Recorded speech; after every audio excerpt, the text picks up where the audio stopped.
It's a surreal moment. I met Kelly 21 years ago. I met Kelly 21 years ago when we were freshmen in high school, and I actually remember the first time I ever saw her, ever. We're all seated in science class, and Kelly comes bouncing in late. So our teacher, Dr. Gray, his actual name, different spelling, same name. Dr. Dre was like visibly annoyed with Kelly for being late. And so he asked the class a question, and of course he called on Kelly to answer the question. And I remember looking at this girl, and she looks over both her shoulders, and she shrugs, and she goes, "I don't know." And I was like, oh my God, like I didn't know that "I don't know" is an acceptable answer when a teacher asks you a question. I mean, on the outside, I was cool, but on the inside, I was still very much like this chubby nerd from the Midwest. So I was completely taken aback by Kelly's West Coast arrogance. I was like, I won't dance. And I knew right then and there that I was going to make her my best friend. Speaking of my best friend, Kelly, you look so stunning tonight. You look so...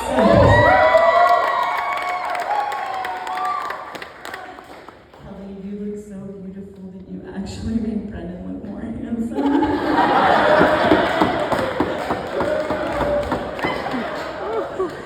Anyway, I made this beautiful girl my best friend, and we spent the next 15 years having an absolute blast together. Growing up in Vegas was just as fun as you guys might imagine it to be. However, as much fun as we had, Kelly was always very vocal about the fact that she did not want to stay in Vegas.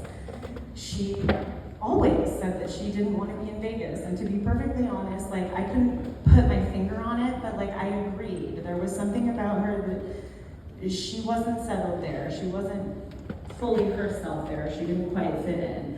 And this was back in the day when we idolized shows like Laguna Beach and the OC, and we very much wanted to be California girlies. And on the weekends, Kelly would often drive to LA. So naturally, I figured that I would eventually lose my best friend to California. So here we go, guys. So years later, when she told me she was moving to Texas, I was pretty shocked. I was like, okay, bitch, I know you look really, I know you look really good in cowboy boots. And I'm like, are we serious? You don't have to move to Texas. But seeing Kelly in Texas, I knew that my best friend was where she was meant to be. I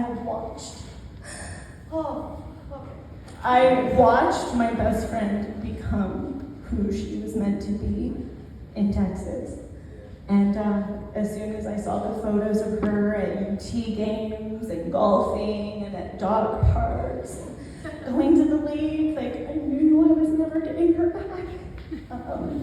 Which was sad, but I was also so happy. I was so genuinely happy to watch her flourish. It was so beautiful. So fast forward to Brendan meeting Kelly. You know the story already, everyone has said it, but it was spring of 2020, and they went putt-putt golfing, and Kelly kicked Brendan's ass. She asked me to say that. And then after putt-putt, they went across the street to a restaurant, and they had some drinks. All things that people were doing at the height of the pandemic. In Texas.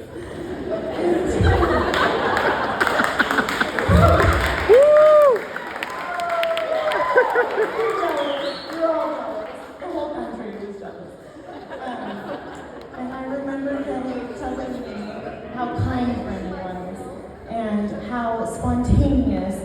social and adventurous, and how he had so many friends that seemed to genuinely adore him.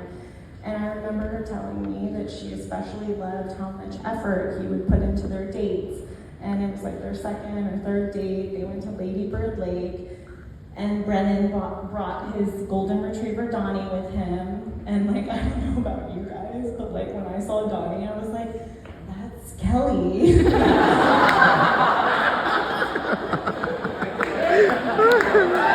then I looked at Kelly's Great Dane Bentley, and I was like, that's Brennan.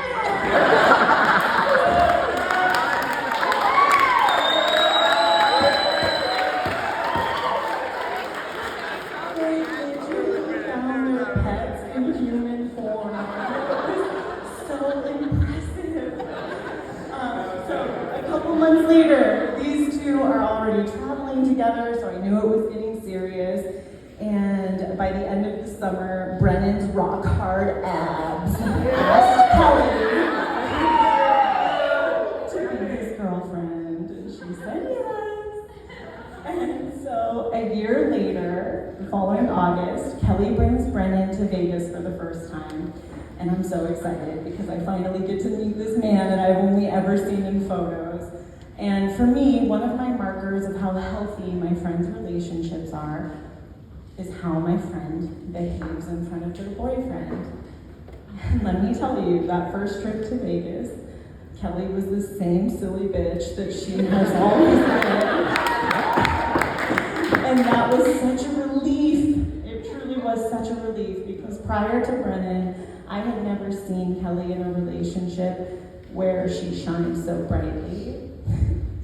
And to see her so bubbly and so happy and so authentically herself, it allowed me to instantly love you.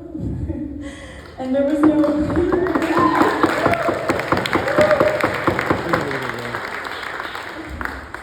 no in-between time for Brennan and I. Like, we instantly were comfortable around each other. Like, in fact, I think I farted in front of Brennan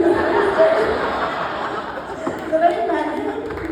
It was like he was there all along. So,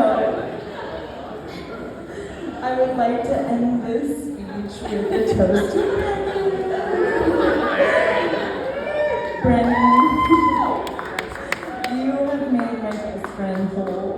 You have enriched Kelly's life in so many ways. Truly, it's so beautiful to watch, and I just ask that we please continue to be such a positive light in each other's lives.